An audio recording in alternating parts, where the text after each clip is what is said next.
I should not have been standing in my best friend's kitchen at midnight, and I definitely should not have been kissing his mother, but that is exactly where I was. Her hands were still on my chest when we heard the front door unlock. Luca's. My heart didn't just race, it dropped. Like my body already knew this was the moment everything could explode. She pushed me back, whispering my name like it was both a warning and a prayer. I could hear his voice in the hallway calling out, "Mom, you still up?" And the worst part, I didn't feel regret. I felt terrified of getting caught. There is a difference.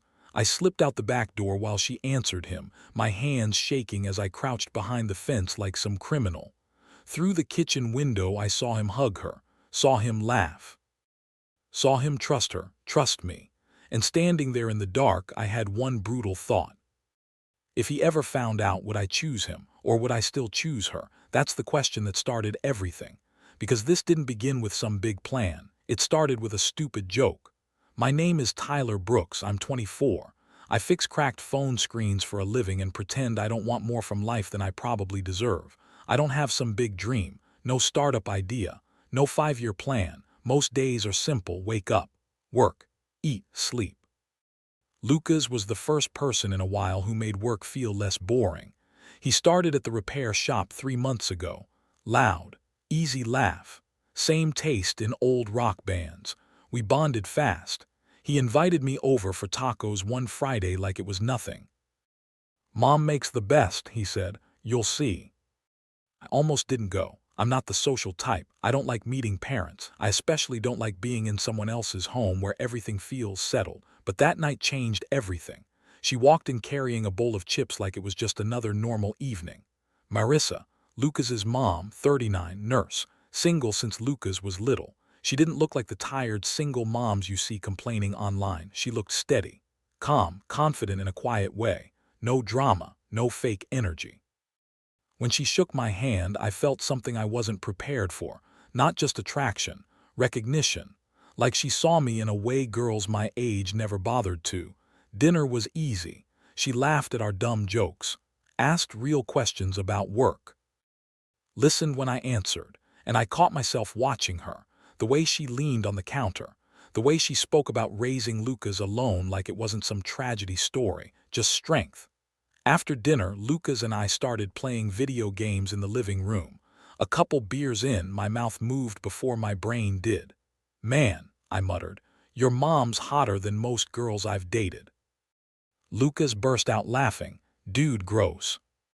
I laughed too, played it off. But then I looked toward the kitchen, and she was standing there. She had heard. She wasn't angry, she wasn't embarrassed, she was curious. Our eyes locked for maybe 2 seconds. That was enough. That look followed me home that night. It wasn't about being hot. It was something else, something heavier. A few days later, she followed me on Instagram. I stared at my phone for a full minute before following back. Then she liked an old hiking picture, then another. It felt intentional. I told myself I was imagining it. I was. The second dinner invite came that Friday. This time I didn't hesitate, and this time it didn't stay casual. During dishes, when Lucas ran upstairs for a controller, she leaned closer. "Were you serious?" she asked quietly. "About what you said?" I could have laughed it off. I didn't. "I meant it," I told her. "You're different." She didn't smile right away. She looked vulnerable. "It's been a long time since anyone said something like that," she admitted. And just like that, the line blurred. After that, it wasn't just flirting. It was conversations, real ones. About her marriage ending, about feeling invisible after becoming just a mom.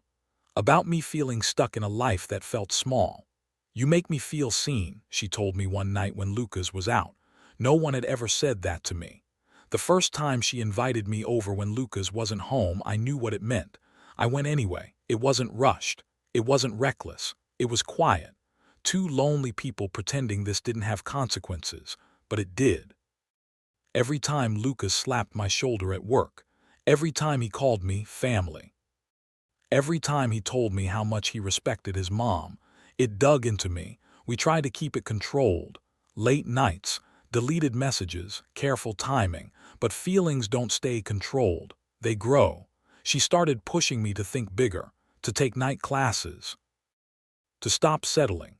"You're more than this shop," she said once, holding my face like she believed it. No girl my age had ever looked at me like that. And that's how I ended up behind that fence tonight, listening to my best friend laugh inside the house, knowing I had crossed a line that could never fully be uncrossed. I tell myself this is two consenting adults. I tell myself she's not just my friend's mom. She's Marissa, a woman who deserves to feel wanted, but loyalty doesn't disappear just because feelings show up. And that's the problem, because the closer I get to her, the more I know this isn't just a secret. It's a decision waiting to explode. And if the moment comes when Lucas finds out, I still don't know who I'll choose. Lucas almost caught us twice after that night. The first time was 2 days later. He came into work acting normal, laughing, telling me about some girl he matched with online. I nodded like I always did, but I couldn't look at him the same. Every time he said "my mom," it felt like a loaded word. That evening my phone buzzed. "Marissa, he's working late. If you want to come by, I made tea." It wasn't dramatic, it wasn't seductive. It was calm. That made it worse. I drove over anyway. I parked a block away like I was already guilty. Walked the rest of the way pretending I wasn't watching every passing car. She opened the door before I knocked. No makeup, hair loose, soft sweater, barefoot. "Hi," she said like this was the most normal thing in the world. Inside, the house felt different without Lucas. Quieter, more intimate. The air didn't carry the sound of video games or loud music. Just soft jazz playing from somewhere unseen. She poured tea. I sat at the table. For a minute we talked about nothing. Work, a rude customer, a nurse who kept misplacing charts, but silence kept stretching between sentences. Finally she put her mug down. "We need to talk about this," she said. I felt my chest tight. "This can't just be excitement," she continued. "You're my son's friend. I won't play games with that." There it was, not flirtation, boundaries. "I'm not playing," I told her. "If you think this is just me chasing something, say it. I'll walk." She studied me carefully. "You're 24, Tyler." "I'm an adult." "Yes, you are," she nodded slowly, "and so am I." No power, no manipulation. Just two adults standing in something complicated. "I won't sneak around forever," she said. "If this becomes something real, it has to be real, not hidden like a dirty secret." That hit me harder than I expected, because I had been treating it like adrenaline. She was. "I don't want you to feel invisible," I said quietly, "and I don't want to feel like I'm stealing." Her eyes softened. "Then don't steal," she said. "Choose." The word hung in the air, choose. That night we didn't cross any new physical lines. We talked, for hours, about her divorce, about how her ex left for someone younger and made her feel outdated, disposable, about the nights she sat alone after Lucas went to bed, wondering if that was it for her. "I became mom and nothing else," she said. I forgot who Marissa was. I told her about my own fear, how I dated girls who wanted ambition I didn't have, how I felt small next to people with plans. "You don't feel small," she said, reaching across the table and squeezing my hand. "You just haven't been seen by the right person." That moment changed something. It wasn't just chemistry anymore. It was connection. When I left that night, we didn't kiss goodbye. She stood at the door and said, "Think about what this costs." I nodded. I did think about it all week. Lucas kept inviting me over like nothing was wrong. "Mom's making lasagna. Mom wants you to try this new dessert." Every time he said it, guilt twisted inside me, but I went anyway. The third dinner felt different. He had no idea. He sat between us at the table talking about work while Marissa and I avoided looking at each other too long. But then it happened. Lucas went upstairs to grab something. Silence fell instantly. She looked at me, not playful, not teasing, serious. "Have you decided?" she asked softly. I swallowed. "Yes." Her brows lifted slightly. "I don't want this to be a secret forever," I said, "but I'm not walking away either." Her shoulders relaxed in a way that felt almost fragile. "You're sure?" "I don't feel this with anyone else," I admitted. "Not like this." She stepped closer to me in the kitchen, just inches apart. "If Lucas finds out, it will hurt him," she said. "I know." And if he asks you to choose? That question hit like a brick. I didn't answer right away. Because I didn't know, and she saw that. She nodded slowly. Honesty matters to me, she said. I won't ask you to betray him, and I won't betray my son. If this continues, it continues because it's real, not because it's secret. Then she kissed me, not rushed, not reckless, intentional. It wasn't about hiding anymore. It was about acknowledging we were stepping into something heavy. Lucas came back downstairs seconds later. We were already apart, laughing, normal, but nothing was normal anymore. At work the next day, Lucas threw his arm around me. Dude, you're coming over Sunday too, right? Mom likes having you around. The words felt loaded. Mom likes having you around. He had no idea how true that was, and that's when the fear started growing. Not of getting caught in some dramatic way, but of hurting someone who trusted me. The real tension wasn't between Marissa and me. It was between loyalty and desire. And loyalty doesn't fade quietly. It waits, it watches, and it collects interest. A week later, things escalated. Lucas got sent home early from a shift. Marissa texted me that afternoon. We need to slow down. He's noticing you're here more. My chest tightened. Was this her pulling away or protecting him? I showed up anyway that evening, but only for dinner. No late stay, no lingering. She kept distance in front of him. It hurt more than I expected. Later that night she messaged me. This can't just be passion. If we do this, we do it with respect. Respect. That word kept echoing in my head. This wasn't some fantasy about my friend's mom. This was a woman rebuilding herself. And I was either part of that rebuild or part of another collapse. Sunday night, after Lucas went to bed early because of a headache, she asked me to stay. We sat on the couch in the dim living room, not touching, just close. I won't hide forever, she said quietly, but I also won't rush him into something he's not ready for.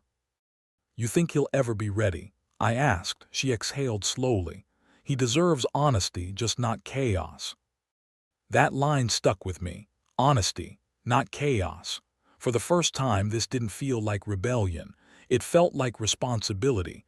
But responsibility doesn't erase risk.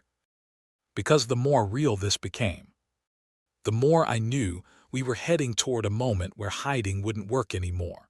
And when that moment comes, it won't be about attraction. It will be about who I'm willing to lose. The first crack didn't come from a kiss. It came from a question. Lucas asked it so casually I almost missed the weight behind it. Why are you over so much lately? We were at work, just another slow Tuesday. He was reassembling an iPhone and I was pretending not to notice how my hands were slightly shaking. I like the food, I said with a smirk. He laughed, but he didn't look convinced. That was the first time I felt it, not guilt, pressure, because this wasn't just about sneaking around anymore. It was about the way he trusted me without thinking twice. That night Marissa texted me earlier than usual. We need to talk. Those 4 words are never light. I drove over anyway. She didn't greet me with a kiss this time. She stood in the doorway with her arms folded. Lucas asked me something today, she said. My stomach dropped. What? He asked if I was seeing someone. The air shifted. What did you say? I told him no. The word hung heavy between us. No, she stepped aside and let me in. The house felt different tonight. Not warm, not inviting, tense. He's not stupid, she continued. He notices when I'm happier, when I hum while cooking, when I smile at my phone. I ran a hand through my hair. Do you regret this? I asked quietly. She didn't hesitate. No. That answer hit deeper than I expected. But she added, I regret lying to him. We sat on the couch, not touching. The distance between us felt wider than it actually was. I won't let this turn me into someone I'm not proud of, she said. I raised him alone. I won't damage that. I don't want to damage it either, I said, and I meant it. That was the problem. I meant everything, the feelings, the loyalty, the guilt, all of it. She leaned back against the couch and closed her eyes for a second. If this is real, she said slowly, it deserves daylight eventually. There it was again, not secrecy, not thrill, daylight. Are you saying we tell him? I asked. I'm saying we decide whether we're strong enough to. Silence filled the room. This wasn't some teenage rebellion. This was two adults standing in a situation that could break someone we both cared about. I don't want to lose him, I admitted. Neither do I. And if he makes you choose. Her eyes opened and locked onto mine. I won't choose between my son and a man, she said calmly. That's not fair to either of you. It wasn't harsh. It was honest. That's what made it hurt. For the first time, I realized something important. This wasn't just about whether Lucas would accept us. It was about whether I was mature enough to handle being in his life in a different way, not as the friend who showed up for games, but as the man seeing his mother. That required something heavier than chemistry. It required character. The next week was the hardest yet. Lucas started pulling back slightly at work. Not cold, just observant. You good? He asked me during lunch one day. Yeah. You seem distracted. I'm fine. He studied me for a second. You tell me if something was off, right? The question felt like a test. Of course, I said, and I hated how easy it was to lie. That night Marissa didn't invite me over. Instead, she called. I think we should slow down, she said softly. My chest tightened. Slow down how? No more late-night visits. No more hiding. That sounds like ending it. It sounds like respecting it. There was a difference. She wasn't walking away. She was protecting something. I won't build something good on top of deception, she continued. I've done that once in my life. It doesn't end well. Her marriage, the reminder was clear. This wasn't about fear, it was about integrity. So what are we doing? I asked. We give it space. If it survives honesty, then it's real. I sat there in my apartment long after the call ended, staring at the ceiling, trying to decide if I was brave enough for that. The following weekend, Lucas invited me over again. I almost declined, but avoiding him would only make it worse. Dinner was normal, too normal. Marissa kept conversation balanced. No lingering looks, no private smiles. It felt like we'd stepped backward. After we ate, Lucas turned to me. Man, you're basically family at this point. The word hit harder than anything else. Family. Marissa glanced at me for half a second. That was the real tension, not desire, not secrecy. The possibility of becoming something that changed the word family forever. Later that night, as I was leaving, Lucas walked me to my car. You know I trust you, right? He said casually. My throat tightened. Yeah. Good, just making sure. He smiled, and I felt like the worst person alive. I drove home with that sentence echoing in my head. I trust you. Trust is quiet. It doesn't shout. It assumes. And that's why breaking it feels louder than anything else.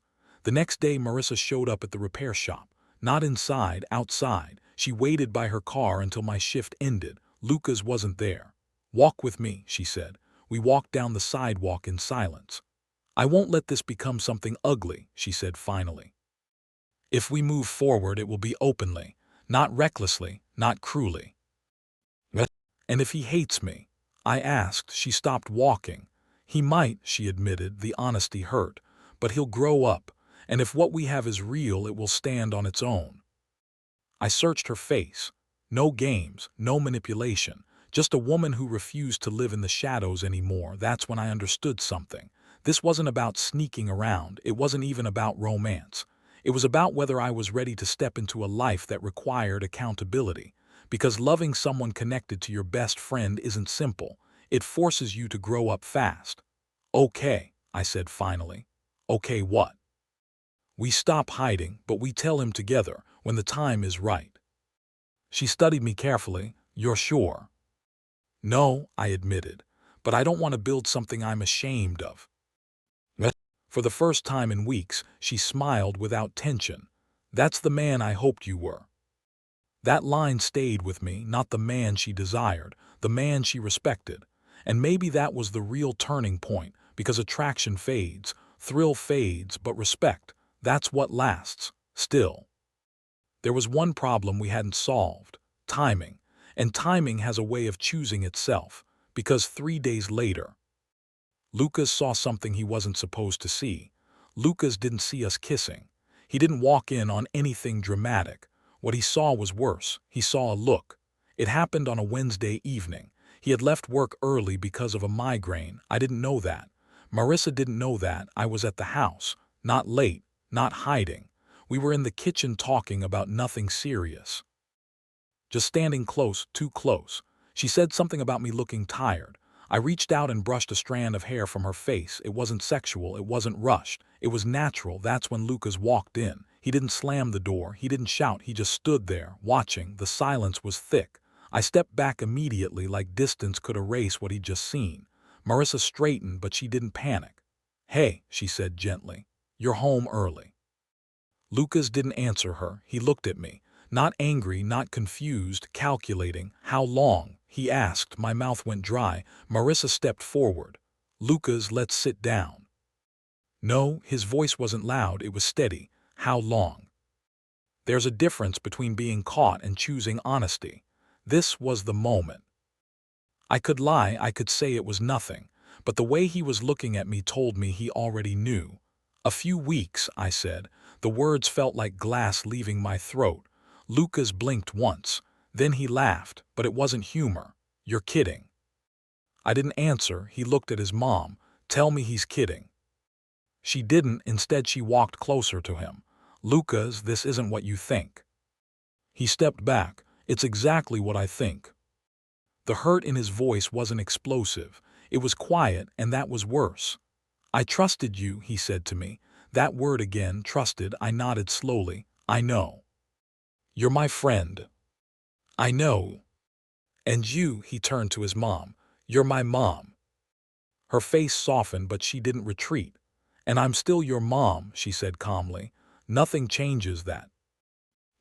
"It changes everything." The room felt smaller. I wanted to speak, to explain, but explanations sound like excuses when someone's heart is breaking. "We didn't plan this," Marissa said gently. "It happened slowly." Lucas shook his head. "You had choices." That one landed, because he was right. "We did." I stepped forward. "Lucas, I never meant to hurt you." He let out a short breath. "Then why didn't you tell me?" "Because I was afraid, because I liked the feeling, because I didn't want to lose either of you, but none of those sound noble out loud." "I didn't know how," I admitted. "That's weak," he said. He wasn't yelling. He didn't need to. Marissa reached for his arm. He pulled away. "So what is this?" he asked. "Some fling, midlife crisis?" Her expression shifted slightly. "No," she said firmly, "it's not." He looked at me. "You love her." The question froze everything. Did I cared about her, I respected her, I felt alive with her, but love isn't something you hide behind fences, it's something you stand up for. "Yes," I said. Lucas stared at me like he was trying to recognize someone he no longer knew. "And you?" he asked his mom. She didn't hesitate. "Yes." Silence, the air felt heavy, then he nodded once, slow. "Okay." The calmness was terrifying. "Okay?" I asked. "Okay," he repeated. "If that's what this is, then I need space." He walked upstairs without slamming the door. No drama, no shouting, just distance. Marissa stood still for a moment, then she exhaled. "That went better than I expected," she whispered. I wasn't sure I agreed. Better would have been forgiveness. This was just shock. "He's hurting," I said. "Yes." "Do you regret telling him?" She looked at me carefully. "No." Neither did I because, for the first time since this started. There were no lies in the room. I left shortly after, not because I was told to, but because it felt right. The drive home felt longer than usual. I replayed his face over and over, not angry, not betrayed in a loud way, just disappointed, and disappointment lingers. The next day at work, Lucas didn't show up. He texted the manager that he needed time off. He didn't text me. That hurt more than anything he said. 3 days passed. No call, no message. Marissa kept me updated. "He's staying at a friend's house. He's not talking much. He'll come around." But I wasn't sure. On the 4th day I sent him a message. "I'm here when you're ready." No defense, no explanation, just that. He didn't respond. A week later he came back to work. He wasn't cold, he wasn't friendly, he was neutral. We worked side by side without small talk. It felt like standing next to someone at a funeral. Finally, during lunch he spoke. "Is this serious?" he asked. "Yes." He nodded. You hurt me. I know. You should have told me. I know. He studied my face for a long moment. I don't hate you, he said quietly. I just don't understand you. That was fair. I don't fully understand myself either, I admitted. That almost made him smile, almost. You better not mess her up, he added. I won't. He looked down at his food. And if you do? I won't, I repeated. There was no handshake, no hug, just a fragile truce. That night I went to Marissa's house through the front door, not hiding, not sneaking. Lucas was in the living room. He didn't look surprised. He didn't look thrilled either, but he didn't leave. We sat down, all three of us, awkward, honest, real. This wasn't the end of tension. It was the beginning of rebuilding. Trust doesn't return instantly. It grows back slowly. Like something broken that needs time to set correctly, but at least now. We weren't hiding in the dark, and for the first time since this started, I felt like I was choosing something openly, even if it cost me. The hardest part wasn't getting caught, it was staying. Anyone can chase something in secret. It takes something heavier to stand in front of the damage and not run. A week after everything came out, Lucas still wasn't himself. He wasn't hostile, he wasn't warm either. He moved around me like I was furniture that had been rearranged without asking. Present, but not trusted. Marissa felt it too. He's grieving the version of us he thought he had, she told me one night as we washed dishes together. That doesn't disappear in a week. I nodded because she was right. This wasn't just about romance. It was about rewriting roles. I wasn't just his friend anymore, and she wasn't just his mom. That shift takes time. The real test came on a Sunday afternoon. Lucas asked if we could talk, just him and me. No Marissa. We went for a walk around the neighborhood. The same streets I used to sneak down at night, only now it was daylight, honest. I need to know something, he said finally. Okay. If this goes bad, if you hurt her, do you walk away, or do you fight? The question was direct, no sarcasm, no jokes. I fight, I said without hesitation. For what? For her, for respect, for not repeating mistakes. He studied my face carefully. You're serious? Yes. He kicked a small rock down the sidewalk. You know she's not just some woman to me. I know. She carried everything alone for years. I know. And you don't get to be another guy who leaves when it's inconvenient. That one hit, because he wasn't just protecting himself, he was protecting her. I won't leave because it's inconvenient, I said. He nodded slowly, then don't. That was it, not forgiveness, not approval, permission to try. That night felt different. When I came over, I didn't feel like a thief. Lucas was in the kitchen when I walked in. He gave me a short nod, neutral but not rejecting. Marissa looked between us like she was holding her breath. We sat down for dinner, the three of us. It wasn't smooth. There were pauses, awkward silences, but it wasn't explosive either. At one point, Lucas said something that caught me off guard. You better take night classes like you keep talking about, he said. I blinked. What? Mom says you're capable of more than the shop. I glanced at her. She didn't look embarrassed. She looked proud. I'm enrolling next semester, I said quietly. Lucas nodded once. Good. That was the first sign. The shift wasn't full acceptance, but it wasn't rejection either. It was adjustment. Over the next month, things slowly normalized. Lucas stopped avoiding me at work. He didn't joke the same way yet, but he showed up. We rebuilt small things first. Coffee runs, shared complaints about customers, normalcy. At home, Marissa and I didn't rush affection in front of him. We gave him space to process. One evening, as I was leaving, Lucas stopped me at the door. Don't mess this up, he said again. I won't. I mean it. I know. He hesitated for a second, then added quietly. She deserves to be happy. There it was, not about me, about her. And that's when I understood something fully. This story was never about winning someone. It was about becoming someone worthy. Marissa and I didn't have fireworks or dramatic declarations after that. We had something steadier. Real conversations, open doors, shared mornings where I didn't have to check the driveway for his car. The secrecy had been exciting, but honesty felt stronger. One evening, months later, the three of us were sitting in the living room. Lucas was gaming, Marissa was reading. I was working on a laptop application for night classes. Normal, simple, peaceful. Lucas paused his game and looked at us. "You know what's weird?" he said. "What?" Marissa asked. "You two make sense." The words were casual, but they carried weight. Marissa smiled softly. "I'll take that," she said. He shrugged. "Just don't make it weird." We all laughed. And in that moment, something finally settled. It wasn't perfect. It wasn't a fairy tale, but it was honest. Later that night, when Lucas went upstairs, Marissa stepped closer to me. "You stayed," she whispered. "So did you." She touched my face gently. "No more hiding." "No more hiding," I agreed. Because love built in the dark feels fragile. Love built in daylight feels earned.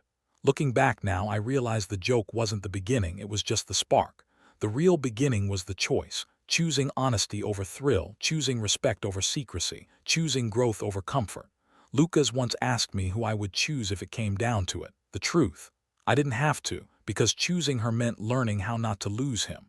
And maybe that's what real love looks like.